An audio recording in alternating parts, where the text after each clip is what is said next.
The famine. John Mitchell, a journalist of his time, wrote concerning it: "The English created a famine.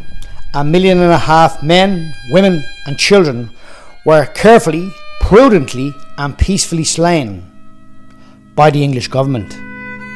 They died of hunger in the midst of an abundance which was created by their own hand. British government policies, together with the tolerant political elite of Ireland, provided a bridge for the masses to emigrate from the west of Ireland.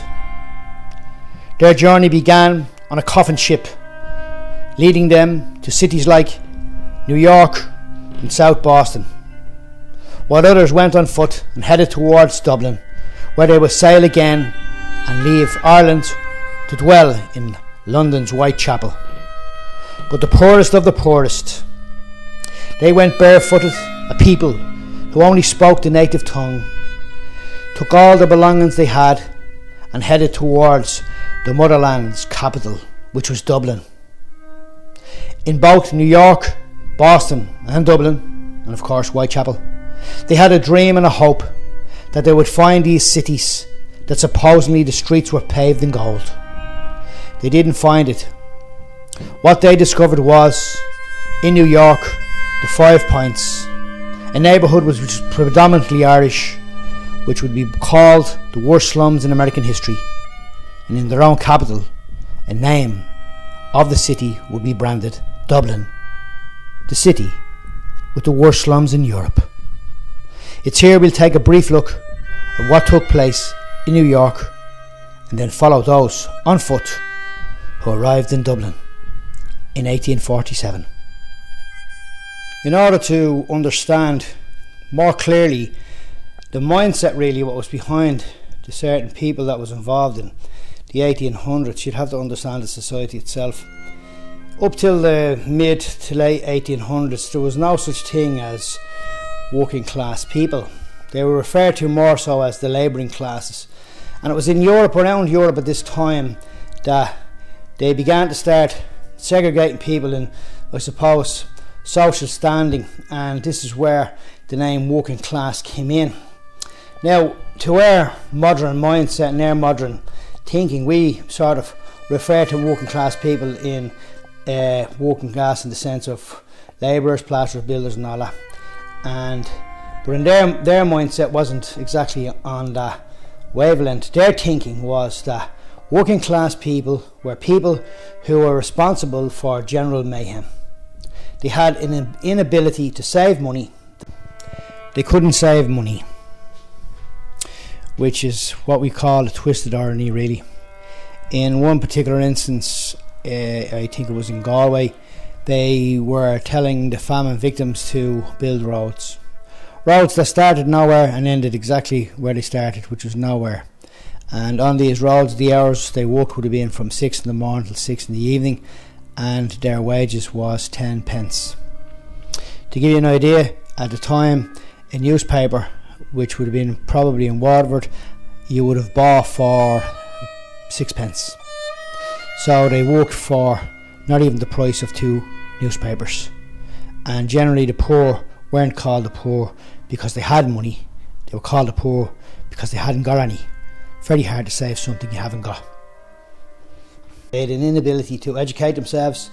They were not very bright, and they caused dirt, crime and consumption. They blamed people for having diseases. So in retrospect, you can understand how they married or reconciled this type of logic to their own conscience as they walked away. But in the 1800s, as the late 1800s came, we can see now where the formation of working class people came from, which would be the victims of the famine as they arrived in Dublin in the 1800s.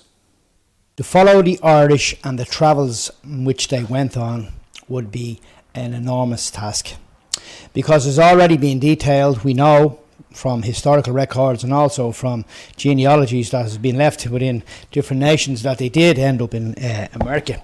And we know that it was Boston, New York, Chicago, San Francisco, and they had a major impact on that city. Not only for the bad, but for the good.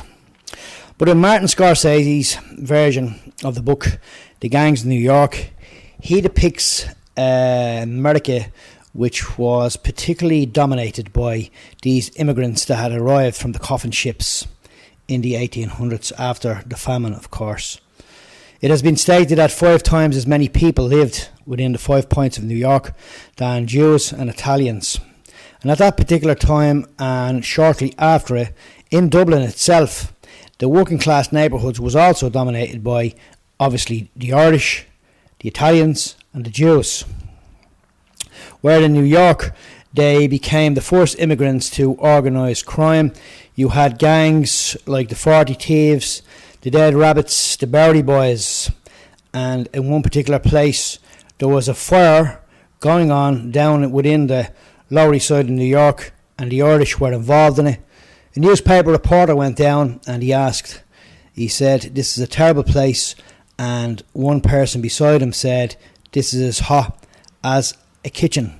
Another man said, "Yes, Hell's Kitchen," hence the name Hell's Kitchen. What's already been stated is that the Irish in America had a huge impact.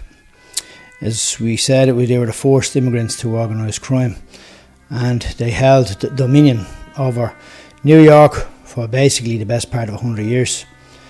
Now, in Dublin, we had similar things going on, but it wasn't so, I suppose, publicised as it was in America, because, see, in the late 30s, you had people like James Cagney, the Bowery Boys, you had a whole host of Irish actors who dominated and who basically controlled their culture. And we grew up, or anyone who grew up in that particular era, understood the Irish and the impact they had also on Hollywood.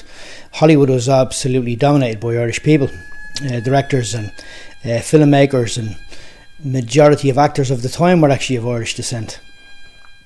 Where in Dublin, it was less publicised what was going on because of the 1960, and after 1960 and 1922, De Valera wanted to paint the picture of the Colleen at the crossroads dancing, and so we were hidden, the working class people, and their history and their origin, and what was obviously known by working class wasn't obviously known by everybody else.